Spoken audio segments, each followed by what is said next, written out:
धंधा चौपट हो गया, व्यवसाय ठप हो गया, अखबार में फोटो छप गई, सेठ जी का दीवाला निकल गया। कितने का नुकसान हुआ है?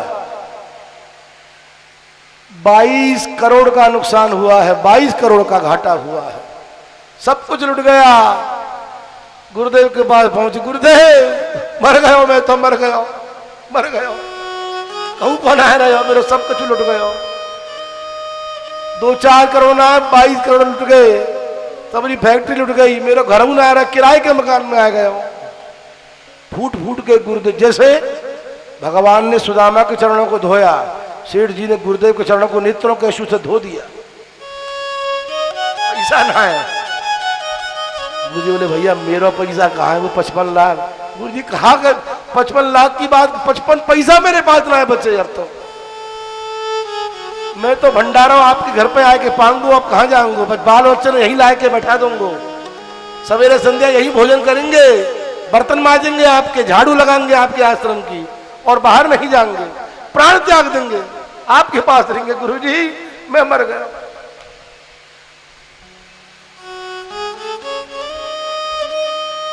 गुरु जी के हृदय की गति तीव्र हो गई, सांस फूलने लगी। डॉक्टर आ गए, क्या हो गया? भर्ती करा दिया आईसीयू में गुरु जी को। क्या हुआ? गुरु जी को क्या हो गया? बोले को सदमा बैठ गया है, सदमा बैठ गया। एक चेला ने पूछा गुरुदेव क्या हुआ, सदमा का कारण क्या है? बोले भैया मैंने गीता बहुत पढ़ी, रामायण बहुत पढ़ी, भागवत की कथा बहुत कही, पर चरितार्थ मेरी बुद्धि में अब हुई है कि विरक्त संत को, विरक्त बाबाजियों को ज्यादा पैसा इकट्ठा नहीं करना चाहिए। मुझे भगवान ने, गोपाल जी ने स्वप्न में दर्शन दे करके कहा है, जो तुमने 55 लाख रुपया इकट्ठा करके अपने ताई इकट्ठा कियो, मैंने वो सब तुमसे छीन लियो है, सब पैसा मेरे पास आ गयो है। अब आगे ध्यान रखियो, पैसा इकट्ठा मत करियो, तुम बाबा जी बने रहो, परंतु पैसा आवे ब्राह्मणन को खवाओ, गैयान को खवाओ, और अपने पास संचय मत करो। बाबा जी को संचय करवे थे, कहा मतलब? संत जी की समझ में आ गई बात, भागवत का तात्पर्य प्रकट हो गया बुद्धि में। वृंदावन बिहारी लाल की जय हो। इस दृष्टांत का, इस आख्यान का आप अभिप्राय समझ गए होंगे। गृहस्थी को तो खैर घर चलाना है, बच्चों का पालन करना है, पर गृहस्थी पर एक मकान पूरी जिंदगी में खड़ा नहीं किया जा सकता है। बेचारा इतना परेशान होता है, और बाबाजियों के आश्रमों के आश्रम बनते चले जा रहे हैं। बिल्डिंग एमवीडी भले ही 3 मंजिल का नक्शा पास ना करे, पर संत जी की जो बिल्डिंग है वो 11 मंजिल की पास हो गई, 33। तो ध्यान रखिए, और सब ऐसी, तो ध्यान रखें। मैं निवेदन करूंगा, गृहस्थी को भी धन का संचय उचित मात्रा में ही करना चाहिए, ज्यादा मात्रा में न करे। यावत भ्रीत जठरम तावत स्वत्वम ही देहिनाम अधिकम यो भी मंगेत सस्तेनो दंड मरहति। जितनी आवश्यकता है उतना ही धन अपने पास रखो, उससे ज्यादा कोई रखता है तो वह चोर कहलाता है, अपराधी है और दंड का भागी है। ये गृहस्थी के लिए, और बाबाजियों को धन इकट्ठा करना ही नहीं चाहिए। भक्तवत्सल भगवान की जय हो। वृंदावन बिहारी लाल की जय हो। एक दृष्टांत याद आ गया बाबूजी, आपको तो सुना दूं। एक संत जी बड़े भजनानंदी, और संत जी को भोजन के लिए निमंत्रण आने लगे। संत जी बोले भैया मैं तो अपने हाथ को भोजन बना के पाऊं। भक्तानी बोली महाराज भोजन मेरे यहाँ करना पड़ेगा, और वो कंठी पहरानी पड़ेगी, और मेरा घरवाला संग में आयो है, इनकी प्रार्थना स्वीकार कर लो। सेठ जी बोले महाराज भोजन करने के बाद 5 सिक्का विक्टोरिया के चांदी के आपके चरण में भेंट करूंगा मैं। 5 सिक्का। संत जी सिक्कों को याद करके आनंदित हो गए। चांदी के सिक्का विक्टोरिया के। गुरुदेव एक सिक्का तब तक सेठ जी निकाल लियो जेब में थे और संत जी के आगे उपस्थित कर दिया। महाराज या प्रकार के सिक्का है। संत जी ने सोची दिखावे को दियो या नहीं। सेठ जी महाराज दिखावे को ना आपको भेंट कर दियो। 5 वो अलग है, ये 6वां अलग है। अब तो सेठ जी को भाव देख के संत जी के भाव बदल गए। लाला तू बड़ा भक्त है, यद्यपि मैं भोजन अपने हाथ को ही बनाऊं, स्वयं पाकी हूं, पर तेरे हाथ को तेरे घर में जाए के तेरी घरवाली को भोजन बनाया हुआ मैं अवश्य पाऊंगा। ठाकुर जी आरोगेंगे। लेने के लिए सेठ जी आए। भोजन के दिवस संत जी पहुंचे, चकाचक भोजन किया, प्रसाद पाया और 5 सिक्का भेंट किए। तबीयत राजी हो गई संत जी की। सेठ जी बोले महाराज महीना में 4 दिन भोजन आपको यही करना। संत जी बोले लाला ये तो संभव ना है। सेठ जी बोले महाराज हर हफ्ता 2-2 सिक्कान की वृद्धि रहती चली जाएगी। या हफ्ता 5, अगले हफ्ता 2 बढ़ के 7, अगले हफ्ता 9 और फिर चौथे हफ्ता 11 सिक्का। मैं आश्रम पर कुटिया पे जाके जवाब दूंगा। तो जैसी आपकी आज्ञा गुरुदेव, मैं आपको चल रहा हूं छोड़ बेगता। कुटिया तक पहुंचने की आवश्यकता ही नहीं पड़ी। संत जी लाला भोजन कौन से दिन रखना होगा बता दे। महाराज सोमवार के दिन। पक्की बात? पक्को है या पक्को? ये पक्का किस लिए हो रहा है? चांदी के सिक्का कैसे मना करी जाए। अब संत जी की ख्याति हो गई। संत जी जहां जाएं भोजन वहां करेंगे जहां पर चांदी के सिक्के भेंट होंगे। महाराज 6 महीने में संत जी के पास में 450 सिक्के चांदी के इकट्ठे हो गए। और ये जो प्रथम सेठ जी थे ये गिनती करते जा रहे थे। संत जी के पास कोई अलमारी नहीं, कोई बैंक का लॉकर नहीं। जटा बहुत लंबी थी संत जी की, जटा बड़ी लंबी। तपस्वी संत। संत जी ने एक लाल थैली बनाई, वहां में सब सिक्का भर दिए और जटान में वो झोली भीतर दबा दी। झोली दिखे नहीं। संत जी को नहावे की चिंता नहीं, निवृत्त हवे की चिंता नहीं, कहूं जाए आवे की चिंता नहीं। पाठ पूजा धीरे धीरे कमती है गयो, कहा जरूरत है। लक्ष्मी सिर पर जो विराजमान है, मस्तक पर लक्ष्मी विराजमान है। 450 सिक्का है गए चांदी के, टन बोलबे वाले विक्टोरिया के। पहले सेठ ने कही महाराज सेठ जी पता ही कि संत जी जहां जहां में वह थैली अपनी जटान में रख करके ले जाए। सेठ जी बोले महाराज जी भोजन वादना दास के यहाँ स्वीकार करना है आपको। अच्छा तेरा भाव देख करके मेरा मन पिघल गया। और सेठ मैं अवश्य आऊंगा। भोजन कराया संत जी को, दक्षिणा का नंबर आया। सेठ जी अर्रा करके बड़े सेठानी पर, सेठानी हाँ जी वो थैली कहाँ है? लाल थैली कहाँ है? अलमारी में रखी मैंने। अब सिक्का धरे चांदी के सिक्का संत जी को भेंट करने लेकर के आने निकाल के बाहर।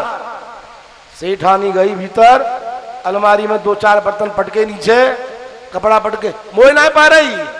सेठ जी बोले तेरी बुद्धि है गई है सत्यानाश, ध्यान से देख, ढंग से देख। सेठानी ने फिर अलमारी खटखटाई जोर से, बर्तन फेंक के मारे, लेकिन थैली कहां पावे। डंडा लेके सेठ जी पीछे लग गए सेठानी के। थैली बताए थे न तेरी खैर ना है, आज मार डालूंगा तो। थैली कहाँ गई लाल? गल्ले में सिक्का चांदी के रखे, गुरुजी को 11 सिक्का भेंट करने वाले थे, थैली कहाँ बता? तेने अवश्य ही अपने पीहर भेज दी होगी, थैली अपने भैया को दिलाई होगी, तू बता कहाँ है थैली? 2-4 डंडा जमीन पर मारे, लगा संत जी को कि सेठानी पिट रही है। संत जी बोले भैया तुम, मैं जाऊं यहां से, अब भेंट पूजा भला ही मत करो, मुझे जान दो। सेठ जी बोले महाराज ऐसे कैसे जाओगे, बिना दक्षिणा दिए आपको मैं जान नहीं दूंगा। पूरे घर में महाराज हंगामा शुरू, यहां से वहां, रसोई, कमरा, छत, ऊपर नीचे, सीढ़ियां, सब जगह छान मारा। सेठानी भागती जा, सेठ जी पीछे पीछे डंडा लेके भागे, पर थैली नहीं पावे। अंत में सेठानी संत जी के पीछे खड़ी है गई, महाराज मुझे बचाओ, मेरा घरवाला मुझे मार डालेगा, आज नहीं बचूंगी मैं। जो संत जी की जटान में थैली हती का आई, वहां को धागों ने आगे मांग ऊपर मांग निकल रहे हो। सेठानी ने धागे को हाथ में लपेटो और खींच के जोड़ते, ये तो ना है थैली कहूं, अरे यही तो है थैली, यहां ले क्या, कहां पाई तो है? जो महाराज की जटान में ही, मुझे क्या पता ही। अच्छा जटान में थैली हमारे घर की? सिक्का पहले गिन, ढंग से गिन। सिक्का सेठ जी की निगाह में गिने गिनाए थे। सेठ संत जी के पास सिक्का कितने आए हैं सेठ जी को मालूम था। सेठानी ने गिने 540 हैं पूरे। देख सेठानी, घर की बात घर में रहनी चाहिए, काउते कहनी ना है कि संत जी ने हमारे घर में थे थैली की चोरी करी है। काउते मत कहियो, अपने घर की बदनामी है जाएगी, हमारे गुरु जी है, काउते मत कहियो, कोई बात ना है।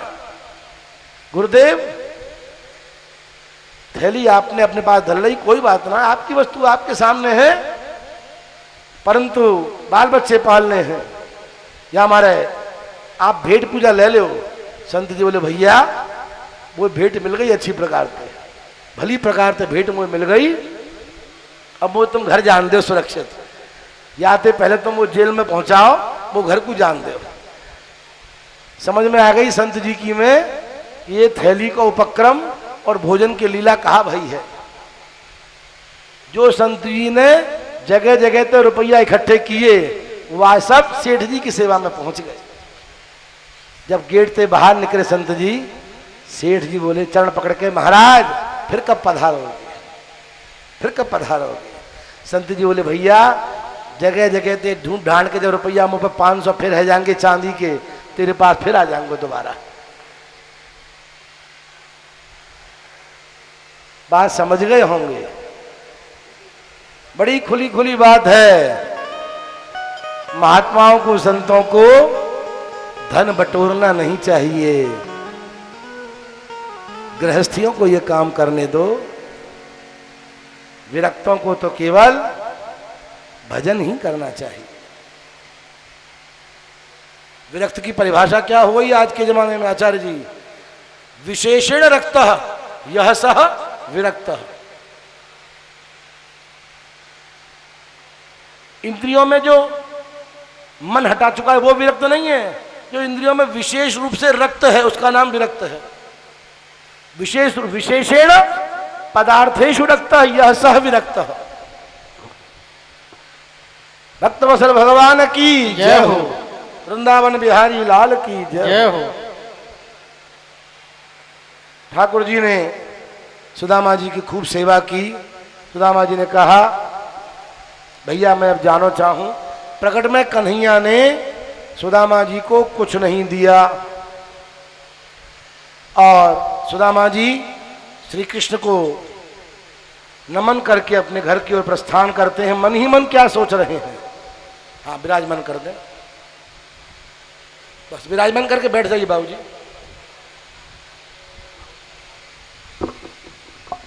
सुदामा के शब्दों को ध्यान से सुनिए। अहो ब्रह्मण्य देवस्य दृष्टा ब्रह्मण्यता मया यदरिद्रतमो लक्ष्मी माश्लिष्टो बिभ्रतो रसी। मैंने ब्राह्मण देव भगवान श्री कृष्ण की ब्रह्मण्यता का निरीक्षण किया। जो लक्ष्मी के पति हैं श्री कृष्ण, उन्होंने मुझ दरिद्री को अपने कंठ से लगाया, आलिंगन प्रदान किया। क्वाहम दरिद्र पापीयान क्व कृष्ण श्रीनिकेतन ब्रह्म बंधुरिति स्माहम बाहुभ्याम परिरंभित। कहाँ मैं दरिद्री सुदामा और कहाँ लक्ष्मी के पति श्री कृष्ण, फिर भी मैं ब्राह्मण हूं, इसलिए उन्होंने मुझे अपने अंक में भर लिया। स्वर्गापवर्गयो पुंसाम रसायाम भुवि संपदा सर्वासामपि सिद्धीना मूलम तच्चरणार्चनम। स्वर्गादिक लोकों की सिद्धियां, ये सब और भूमि के जितने भी रत्न हैं और सब प्रकार के सुख सुविधाएं श्रेष्ठताएं यदि कहीं निवास करती हैं तो कहां रहती हैं? केवल श्री कृष्ण के चरणार विंदों में। अधनोयम धनम प्राप्य माद्यनुच्चैर्नमान् स्मरेत् इति कारुणिको नूनं धनम में भूरि ना ददात। उन कन्हैया ने, उन श्री कृष्ण ने कहीं धन प्राप्त करके मैं अभिमानी न हो जाऊं, कन्हैया को भूल न जाऊं, इसलिए द्वारकाधीश के द्वारा मुझे धन नहीं दिया गया, क्योंकि मुझे वो अपनाए रखना चाहते हैं, अपना बनाना चाहते हैं। जिस पर धन आ गया वो संसार का हो जाएगा, और जिस पर धन नहीं है वो भगवान का बना रहेगा।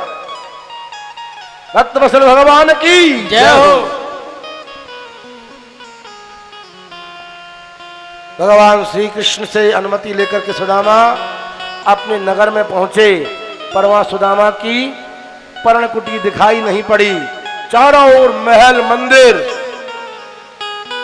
दर्शन कर रहे हैं सुदामा, सोच रहे हैं कि मैं अवश्य ही मार्ग भूल गया, लौट फिर करके दोबारा मैं द्वारका में ही तो नहीं आ गया कहीं। इतने में ही एक देवी पूजन का थाल लेकर के सुदामा जी के समीप पहुंची। शुभ लक्षणा स्वर्णाभूषणों से युक्त देवी को देख करके सुदामा जी सहमे, परंतु देवी ने समीप में आकर के कहा, हे देव, आप मुझे भूल रहे हैं, मैं आपकी दासी हूं, मैं सुशीला हूं, आप मेरे पति देव विप्रदेव हैं और मैंने ही तो आपको द्वारका भेजा था। सुदामा जी ने पूछा, ये सब? सुशीला ने कहा, प्रभु ये सब जो कुछ भी है आपके मित्र द्वारकाधीश श्री कृष्ण का दिया हुआ है। जय हो। भगवान देते हैं पर दिखाते नहीं हैं, और मनुष्य दिखाता ही दिखाता है, देता नहीं है।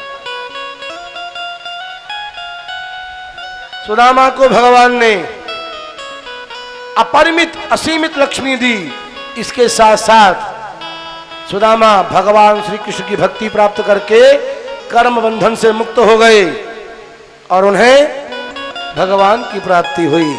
जो सुदामा के इस उपाख्यान का श्रवण करते हैं वे कर्म बंधन से मुक्त हो जाया करते हैं और उन्हें भगवान की सुंदर कृपा और भक्ति प्राप्त होती है।